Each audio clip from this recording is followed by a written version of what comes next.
sobre o dogma da Imaculada Conceição de Sua Santidade o Santo Padre Pio IX,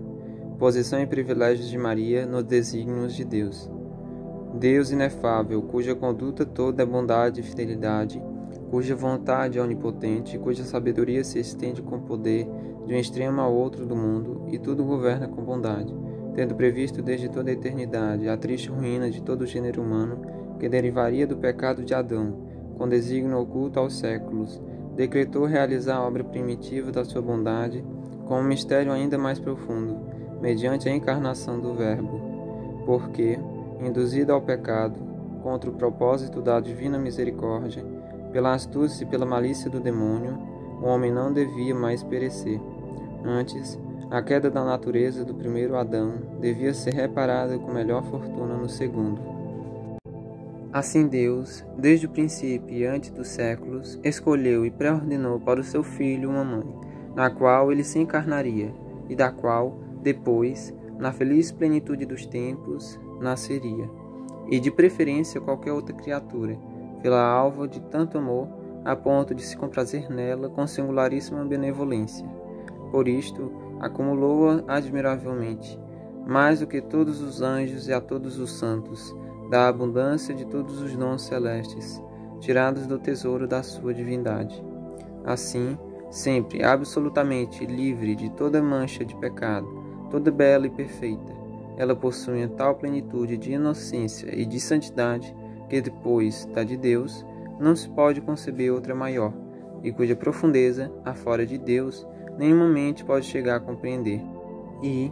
certamente, era de todo conveniente que esta mãe tão venerável brilhasse sempre adornada dos fulgores da santidade mais perfeita e, imune inteiramente da mancha do pecado original, alcançasse o mais belo triunfo sobre a antiga serpente, porquanto a Deus Pai dispusera dar seu Filho unigênito, gerado do seu seio, igual a si mesmo e amado como a si mesmo, de modo tal que ele fosse, por natureza, Filho único e comum de Deus Pai e da Virgem, porquanto o próprio Filho estabelecera torná-la sua mãe de modo substancial, porquanto o Espírito Santo quisera e fizera de modo que dela fosse concebido e nascesse aquele de quem ele mesmo procede. Tradição da Igreja sobre a Imaculada Conceição. A Igreja Católica, que é instruída pelo Espírito de Deus, é a coluna e a base da verdade, sempre considerou como divinamente revelada e como contida no depósito da celeste revelação esta doutrina acerca da inocência original da Augusta Virgem, doutrina que está tão perfeitamente em harmonia com a sua maravilhosa santidade e com a sua eminente dignidade de Mãe de Deus, e como tal, nunca cessou de explicá-la, ensiná-la e favorecê-la cada dia mais, de muitos modos e com atos solenes. Porém, esta mesma doutrina, admitida desde os tempos antigos, profundamente radicada nas almas dos fiéis e admiravelmente propagada no mundo católico pelo cuidado e pelo zelo dos bispos, de modo mais claro foi professada pela Igreja quando esta não hesitou em propor a Conceição da Virgem ao culto público e à veneração dos fiéis. Com este ato significativo, ela, de fato, mostrava que a Conceição de Maria devia ser venerada como singular, maravilhosa, diferentíssima da de todos os outros homens, e plenamente santa, visto que a Igreja só celebra as festas dos santos. Por isto é costume da Igreja, quer nos ofícios eclesiásticos, quer na Santa Liturgia, usar e aplicar à origem da Virgem as mesmas expressões com que as divinas Escrituras falam da sabedoria incriada e representam as eternas origens desta, havendo Deus, com um só e mesmo decreto, preestabelecida a origem de Maria e a encarnação da divina sabedoria. Todas estas doutrinas e todos estes fatos, em toda parte geralmente aceitos pelos fiéis, mostram com quanto cuidado a própria Igreja Romana, mãe e mestra de todas as igrejas, tem favorecido a doutrina da Imaculada Conceição da Virgem.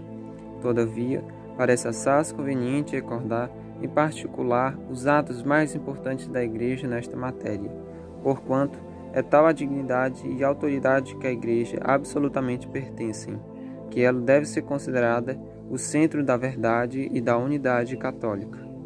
É a única que tem guardado inviolavelmente a religião, e todas as outras igrejas devem receber a tradição de fé.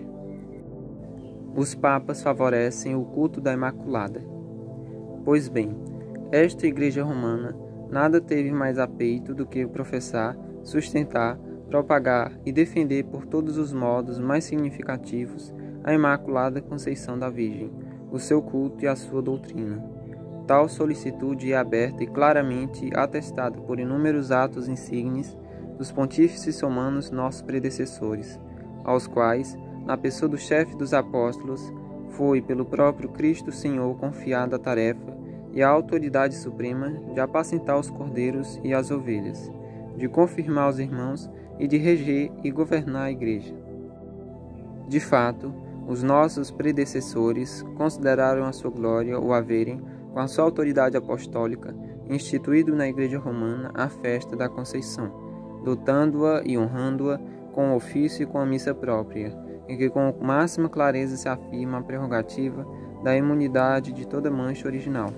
Além disto, com todo cuidado promoveram e aumentaram o culto já estabelecido, concedendo indulgências, concedendo às cidades, províncias e reinos a faculdades de escolherem por padroeira a Mãe de Deus sob título da Imaculada Conceição,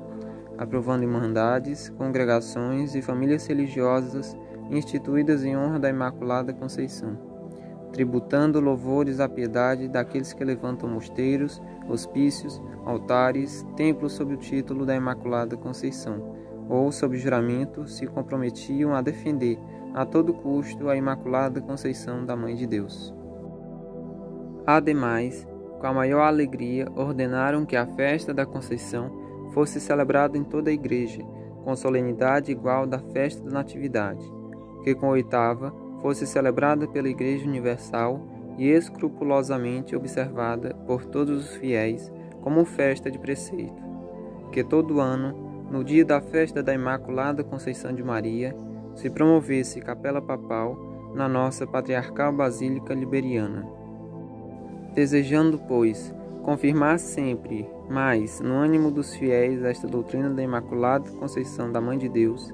a estimular-lhes a piedade do culto e a veneração da Virgem concebida sem pecado original, como sumo prazer, concederam a faculdade de citar a Imaculada Conceição da mesma Virgem nas ladainhas lauretanas e no próprio prefácio da missa, de modo que a norma da fé fosse valorizada pela forma da oração. Portanto, nós, postos na pegada de predecessores tão ilustres, não somente temos aprovado e aceitado as suas piedosíssimas e sapientíssimas disposições, senão que, lembrados daquilo que Sisto IV instituíra, de muito bom grado, confirmamos com a nossa autoridade o ofício próprio da Imaculada Conceição e concedemos o uso dele a toda a Igreja. Os papas precisaram objeto do culto da Imaculada, mas, como tudo que se refere ao culto está estreitamente ligado com o seu objeto, não pode ter consistência nem duração se este objeto estiver mal definido ou incerto, os romanos pontífices, nossos predecessores, enquanto solicitamente se esforçaram por aumentar o culto da Conceição, intensissimamente se preocuparam também por lhe explicar e incultar o objeto e a doutrina. Daqui as palavras absolutamente peremptórias com que Alexandre VII, nosso predecessor, exprimiu o verdadeiro pensamento da Igreja. De fato, ele declarou que, desde a antiguidade, a piedade dos fiéis para com a Beatíssima Virgem Maria havia crido que a sua alma, desde o primeiro instante da sua criação e da sua infusão no corpo, por uma especial graça e privilégio de Deus, em vista dos méritos de Jesus Cristo, seu Filho e Redentor do gênero humano, foi preservada, imune de toda mancha do pecado original, e nesse sentido celebrara ela solenemente a festa da Conceição. Mas os nossos predecessores aplicaram-se sobretudo com todo cuidado, zelo e esforço a manter intacta a doutrina da Imaculada Conceição da Mãe de Deus. De fato, eles não só absolutamente não toleraram que, por quem quer que fosse, de qualquer modo, fosse essa doutrina criticada ou censurada, porém foram indo muito mais longe, proclamando com claras e reiteradas declarações que a doutrina com que professamos a Imaculada Conceição da Virgem é e deve ser, com toda razão, considerada em tudo conforme o culto da Igreja. É antiga e quase universal. É tal que a Igreja Romana começou a favorecê-la e a defendê-la, e é de todo digna de ter um lugar na própria liturgia sagrada e nas orações mais solenes. Os papas proibiram a doutrina contrária, e, não satisfeitos com isto, a fim de que a doutrina acerca da Imaculada Conceição de Maria se conservasse íntegra, proibiram severissimamente sustentar-se, quer em público, quer em particular, a opinião a ela contrária, qual quiseram, como de muitos modos, ferida de morte. E, para que essas repetidas e claríssimas declarações não redundassem vãs, também lhes aditaram sanções. Tudo isto foi expresso pelo nosso já lembrado predecessor Alexandre VII com as seguintes palavras: Nós temos bem presente que a Santa Igreja Romana celebra solenemente a festa da Conceição da Imaculada e sempre Virgem Maria, e aprovou outrora um ofício especial e próprio para a dita festa, segundo as disposições que então foram dadas por Sisto IV, nosso predecessor. Desejamos, pois, favorecer esta louvável e piedosa devoção, a festa e o culto a ela prestado e que permaneceu inalterado na Igreja Romana desde a instituição da mesma, e, consoante o exemplo dos romanos pontífices, nossos predecessores, defender este devoto modo de venerar e honrar a Beatíssima Virgem preservada do pecado original por virtude da graça proveniente do Espírito Santo. Além disto, é nossa viva preocupação conservar no rebanho de Cristo a unidade do Espírito no vínculo da paz, suprimindo as ofensas e as contendas, e removendo os escândalos. Por isto, acolhendo as instâncias e as súplicas a nós apresentadas pelos preditos bispos, pelos cábidos das suas igrejas, e pelo rei Felipe, e pelos seus reinos, renovamos as constituições e os decretos emanados dos romanos pontífices, nossos predecessores, especialmente de Sisto IV, Paulo V e Gregório XV, em defesa da sentença que sustenta que a alma da bem-aventurada Virgem Maria, na sua criação e infusão no corpo, teve o dom da graça do Espírito Santo e foi preservada do pecado original. E, em favor da festa e do culto da Conceição da mesma Virgem Mãe de Deus, entendidos segundo a piedosa sentença supraexposta, e ordenamos que tais constituições e decretos sejam plenamente observados, sob pena de incorrer nas censuras e nas outras seções previstas pelas próprias constituições. Outro assim, decretamos que todos aqueles que continuarem a interpretar as constituições e os decretos supralembrados, de modo a tomar vão o favor atribuído pelas constituições e pelos decretos àquela sentença, à festa e ao culto, todos aqueles que com discussões se manifestarem contra esta sentença, esta festa e este culto, ou que de qualquer modo, direta ou indiretamente, ou sob qualquer pretexto, de lhe examinar a definibilidade de interpretar a Sagrada Escritura ou os Santos Padres, ou de comentar os doutores, por escrito ou de viva voz, ousarem falar, pregar, tratar, discutir, precisando, afirmando, aduzindo argumentos, deixados depois insolvidos, por qualquer outro modo inimaginável, além de incorrerem nas penas e censuras contidas nas constituições de Sisto IV, às quais queremos que estejam sujeitos e às quais, de fato, com esta Constituição os sujeitamos, são por nós privados da faculdade de pregar, de dar lições públicas, de ensinar e de interpretar. São privados da voz ativa e passiva em toda espécie de eleições. Incorrem, ipso facto, sem necessidade de qualquer declaração, na pena da incapacidade perpétua para pregar, para dar lições públicas, para ensinar e para interpretar. De tais penas não poderão ser absolvidos ou dispensados senão por nós, ou pelos sumos pontífices, nossos sucessores. Além de a estas penas, sujeitamo-los e pela presente Constituição declaramo-los sujeitos a todas as outras penas que puderem ser infligidas ao nosso arbítrio ou ao dos sumos pontífices, nossos sucessores, confirmando, a respeito, as já lembradas Constituições de Paulo V e Gregório XV.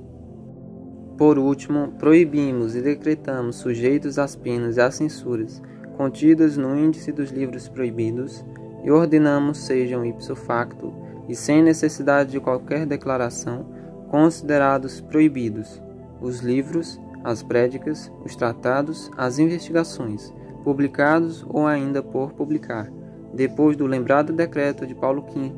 nos quais a supradita sentença, a festa e o culto sejam postos em dúvida ou de qualquer modo contrariados. Consenso de doutos, de bispos e de famílias religiosas. Por outra parte, todos sabem com quanto zelo a doutrina da Imaculada Conceição da Virgem Mãe de Deus foi transmitida, sustentada e defendida pelas mais ilustres famílias religiosas, pelas mais célebres academias teológicas e pelos doutores mais profundos na ciência das coisas divinas. Igualmente, todos conhecem o quanto os bispos têm sido solícitos em sustentar abertamente, mesmo nas assembleias eclesiásticas, que a Santíssima Virgem Maria, Mãe de Deus, em previsão dos méritos do Redentor Cristo Jesus, nunca esteve sujeita ao pecado original e, por isto, foi remida de maneira mais sublime. O Concílio de Trento em harmonia com a tradição. A tudo isto se junta o fato da maior importância e autoridade de quando mesmo o Concílio de Trento promulgou o decreto dogmático sobre o pecado original, e consoante os testemunhos da Sagrada Escritura, dos Santos Padres e dos concílios mais autorizados, estatuiu e definiu que todos os homens nascem infectados pelo pecado original. Haver, todavia, solenemente declarado, no céu sua intenção, abranger em dito decreto e na extensão de uma definição tão geral, a bem-aventurada e imaculada Virgem Maria, Mãe de Deus. De fato, com tal declaração, os padres trentinos, assaz, claramente fizeram compreender, por essas circunstâncias, que a Beatíssima Virgem Maria foi isenta da culpa original, e com isso demonstraram abertamente que nem das divinas Escrituras, nem das autoridades dos padres, se pode deduzir qualquer argumento que, de qualquer modo, esteja em contradição com esta prerrogativa da Virgem. E, na verdade, ilustres e venerandos monumentos da antiga Igreja Oriental e Ocidental aí estão para atestar que esta doutrina da Imaculada Conceição da Beatíssima Virgem, cada vez mais esplendidamente explicada, esclarecida e confirmada pelo autorizadíssimo sentimento, pelo magistério, pelo zelo, pela ciência e pela sabedoria no seio de todas as nações do mundo católico, sempre existiu no seio da mesma Igreja, como recebida por tradição e revestida do caráter de doutrina revelada.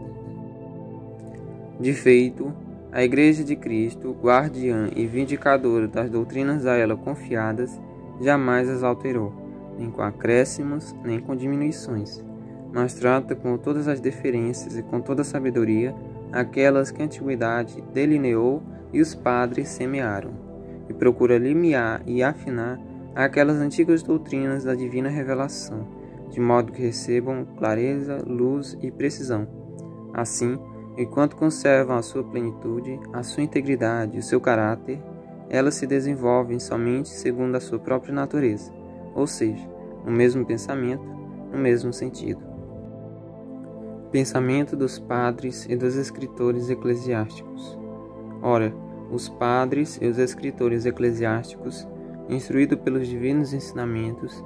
nos livros que escreveram para explicar a Escritura, para defender os dogmas e para instruir os fiéis, tiveram sobretudo a peito pregar e exaltar, em múltipla e maravilhosa porfia, a suma santidade, a dignidade e a imunidade da Virgem, de toda mancha de pecado, e a sua plena vitória sobre o crudelíssimo inimigo do gênero humano.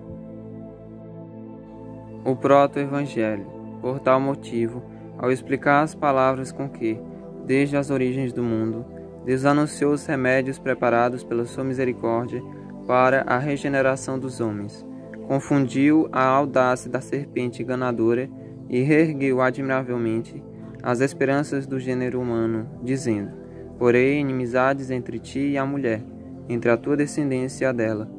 Eles ensinaram que, com esta divina profecia, foi clara e abertamente indicado o misericordiosíssimo Redentor do gênero humano, isto é, o Filho unigênito de Deus, Jesus Cristo. Foi designada sua Beatíssima Mãe, a Virgem Maria, e ao mesmo tempo foi nitidamente expressa a inimizade de um e de outra contra o demônio. Em consequência disto, assim como Cristo, mediador entre Deus e os homens, assumindo a natureza humana, destruiu o decreto de condenação que havia contra nós, cravando-o triunfalmente na cruz. Assim também a Santíssima Virgem, unida com ele por um liame estreitíssimo e indissolúvel, foi, conjuntamente com ele e por meio dele, a eterna inimiga da venenosa serpente, e esmagou-lhe a cabeça com seu pé virginal.